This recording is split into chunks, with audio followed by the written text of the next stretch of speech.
Hi, I'm Amanda Morrall, Personal Finance Editor with Interest.co.nz, and welcome to another one of our double shot interviews. I'm joined today by the New Zealand Super Fund CEO, Adrian Orr. Welcome, Adrian. Yeah, thanks. So recently the fund hit a record high, that was in September, of $20.8 billion.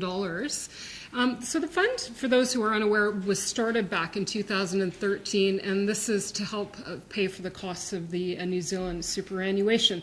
Now there's a lot of uncertainty about the long-term outcome and whether it's going to be sustainable or not. So for me, anyhow, I'm particularly interested because when this fund starts paying out, it'll be about 5 years shy of my retirement. I want to know that there's some money in there.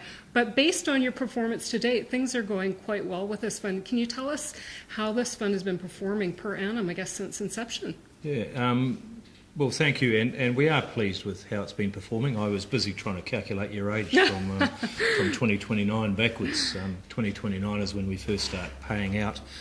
We've been investing now since largely the end of 2003, and so around 9 years investment performance, and we've averaged through that period, which has not been a normal period, I'd have to say, mind you, what is normal, around 7.5% per annum return for that. Which is quite good, relative We're very pleased. I mean, we set out an expectation at the beginning based on the construction of our fund, working back from our purpose, a very long-term investment horizon. We thought, well, we should be exposed to growth assets, and so we have a high proportion of our assets exposed to global equities and growth investments. And we thought with that portfolio we would get basically the risk-free rate of return, the New Zealand Treasury bill, plus about 2.5% per annum over and above that as a return expectation. Now that's a midpoint expectation over a long horizon. As it turns out, probably by more chance than planning, we are basically right there. With 7.5% is effectively the T-bill, plus 2.5%. So you're pleased with, you feel you've hit your mark? Yeah, we are on within expectations, and we feel that we are well positioned, to continue with some pretty solid returns, not without plenty of highs and lows on the journey. Okay, so you've shuffled the deck recently, and you're obviously, you've said, keen on international equities as well.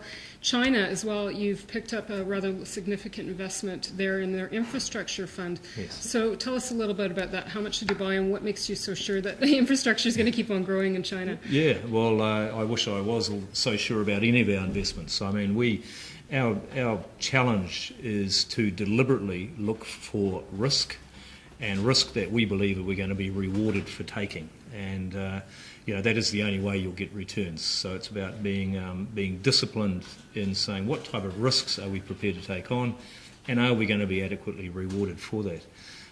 The China investment you mentioned is it's about $100 million investment, which is it's a significant check, but it's actually a small proportion of the total fund, and it's one of the many direct investment activities that we're undertaking to ensure that our fund is fully diversified, first and foremost, but also getting exposed to areas that we think will be continued good profit, high growth over that 20-plus year horizon that we're interested in.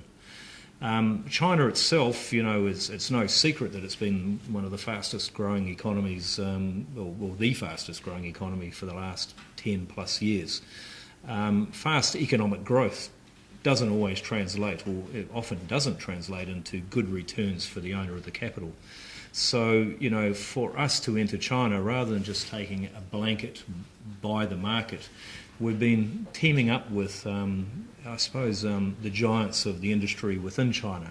And with that investment, the infrastructure investment, we've been pleased to be able to co-invest with Temasek, the Singapore peer fund of ours, a lot larger than us, the Korean Investment Corporation, a very similar fund to ours out of Korea, and also the Bank of China International.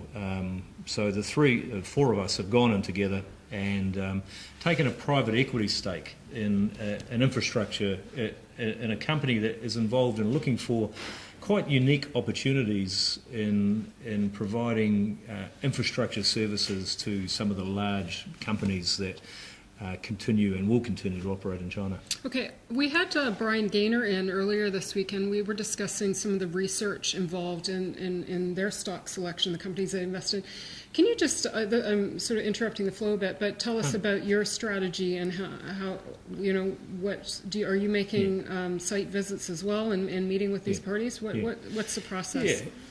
For us, I mean, we're a very large fund, so we have to use many processes, but we like to keep it very simple in the way that we talk about it. And being a web-based company yourselves, I do encourage your viewers and readers to have a look at our website, and there it's a very simple description of the way we approach and how we go about investing.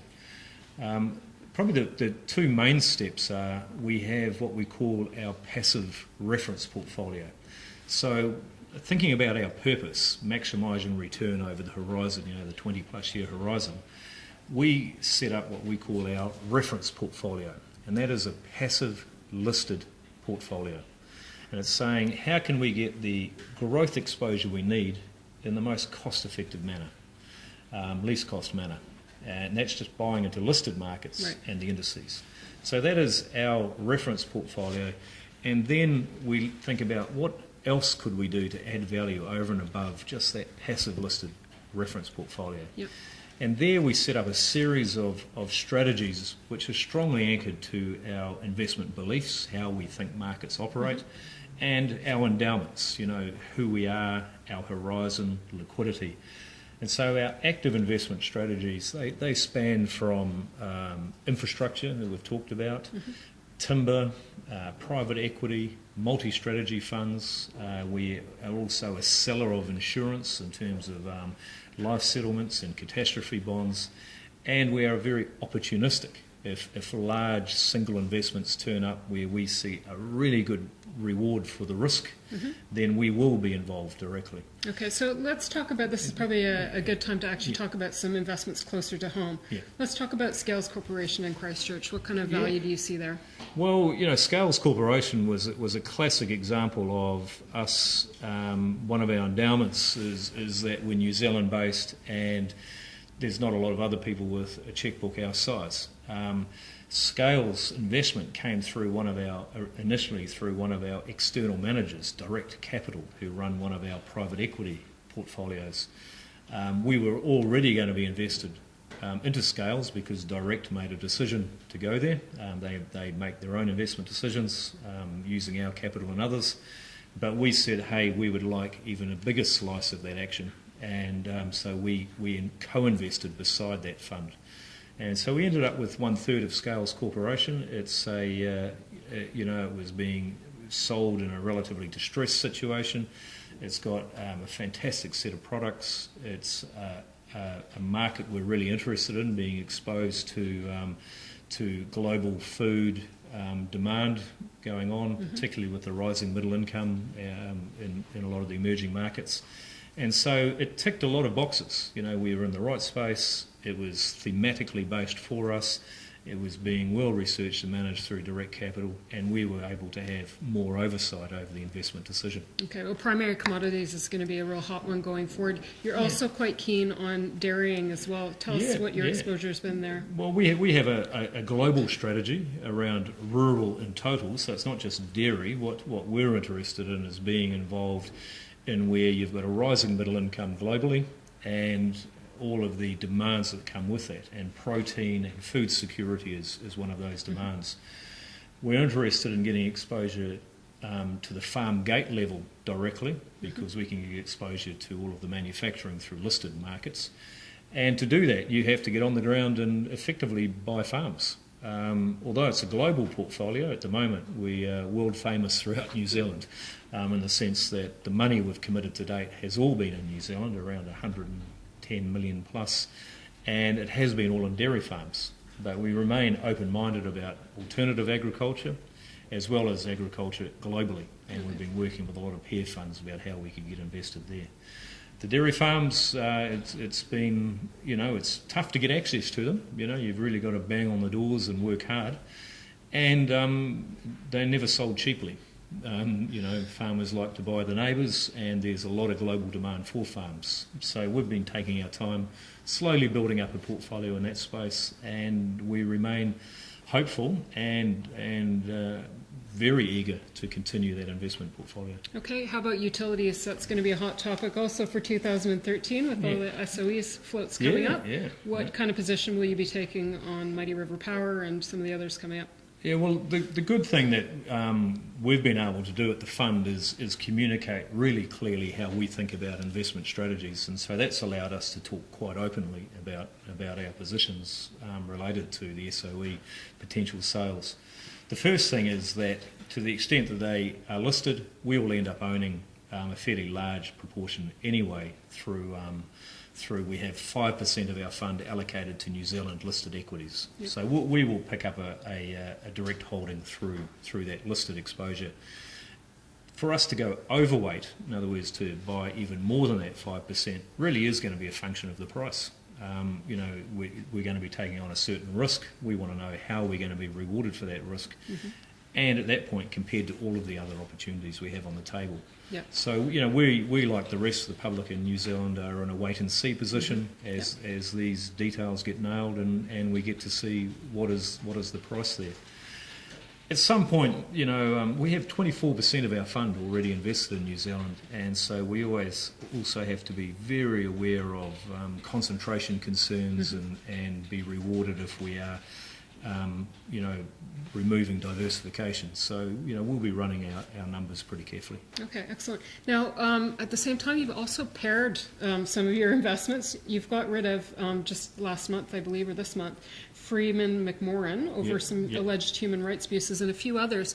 So this relates to your own standards that you have on socially responsible investments, which I'm quite interested in.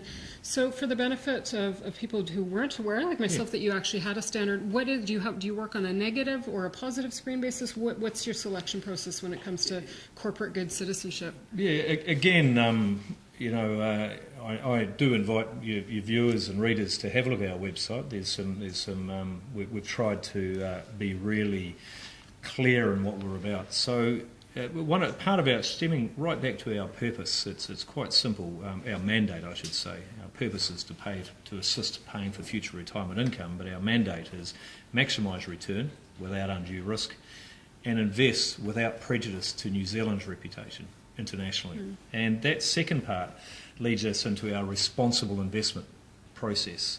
And there we are very focused on environmental, social governance issues. And we are very focused on those to the point where we say a clear checklist before we invest, and a clear checklist when we're invested as to whether we should be engaging with companies who might be in breach of the standards that we've set. The standards are quite clear. They're New Zealand law. I mean, obviously they're breaking New Zealand law. That's New Zealand's preferences. See you later. International law and any international, I suppose, global agreements, binding agreements that we as a nation have signed up to. We're also worked with the United Nations Principles of Responsible Investment. So we lean on global standards and our own New Zealand legal standards. The Freeport McMoran issue was they're a mining company operating in West Papua. They ended up breaching and a situation around human rights. They were having to use security forces for their security at the mine, and they had no real control over the degree of force or abuses that were happening through that security force. And so our preference always is to engage positively with a company saying, hey, this is an issue, can you make a change? Right. And we like to engage with other global investors so that we matter. Right. That there's a lot of money on the table and we're saying we could do something. If we believe that engagement is just not going to be effective, eventually we say goodbye. And so was it a three strikes out situation with Freeman? Well, the first, in one way, yes. The three strikes really is get the facts on the table. And that's too often people react, a knee-jerk reaction. And those reactions reflect badly on New Zealand's reputation. So As frustrating as it is for some people, we say, look, we want to understand the facts. The second bit is give the companies a chance to engage and make a change. It's like consumers, we say, hey, I'd really prefer to know where my food comes from. And over time, consumers have led to a change. And so investors are trying to play the same game, saying, show us how you're going to change and we may stay with you. Right. But if you get to a position where no change or they're unable to change, then we will exit. And so we've done that with several outfits, tobacco. A cigarette company's not going to stop making cigarettes. So, they're automatically that's from right. the process. Engagement's a waste of time. So we left. Whaling, illegal in New Zealand. Cluster munitions, signed to the Global Compact. The landmines, illegal. Nuclear warhead construction, illegal. And so, those areas where we have divested. But we have a continuous engagement program across a whole host of other issues. And this is relatively new for the fund, though. It's only been in the past 3 years, has it? Yeah, I think so. Formally? I've been at the fund just gone 5 years, and it's about a 4.5 year program. We were busy putting it into place when I first arrived, and it's a non-trivial thing. We are only one of very few funds globally who follow this, but it is the growing trend, and particularly using the United Nations resources, the principles for responsible investment. Well, that's very encouraging. Yeah. Now, I'm going to put you on the hot spot here. It's something Excellent. that comes up quite often, the sustainability of this fund, the whole age of eligibility. Yeah. What's your position on that? I mean, everywhere else around the world, they're bumping up to 67 just to make that, to stretch it out a bit more. Is this something we ought to be doing, in your opinion? Well, again, it's simple in my world. I don't have to have an opinion on that because our fund is only a small part. I mean, the age of retirement and the generosity of retirement income is a government decision. This fund is purely standalone. We will help fund whatever the eventual cost is. So our fund and sustainability is unrelated to age or generosity of that. In New Zealand, in any country, there's 3 tiers to retirement income. There's the guaranteed component from central government, and that's what we're talking about, and we're here to help partially pre-fund that future cost. There's a second tier, which is what you might be doing with your employer. In New Zealand, that's the KiwiSaver, and that's just starting to grow and do well, which is a great thing. And then the third tier is what else should we be doing as individuals over and above that, saving and investing. And that's a very weak area. So yes, there's a lot of interest around the central government universal retirement income and eligibility, and I'm sure there'll be debate there forever. But there's still a lot of work to be done on Tier 2 and Tier 3. Are we getting the best bang for the buck KiwiSaver? And what else are we doing as individuals to be saving? Right. And the answer is in that third tier, we're not doing much and we should do a lot more. Okay, excellent. I think that's a good note to leave it on. Adrian Orr, thank you very much for joining us. Adrian's the Chief Executive Officer of the New Zealand Super Fund. I'm Amanda Morrall, Personal Finance Editor with Interest.co.nz, and this has been another one of our Double Shot interviews.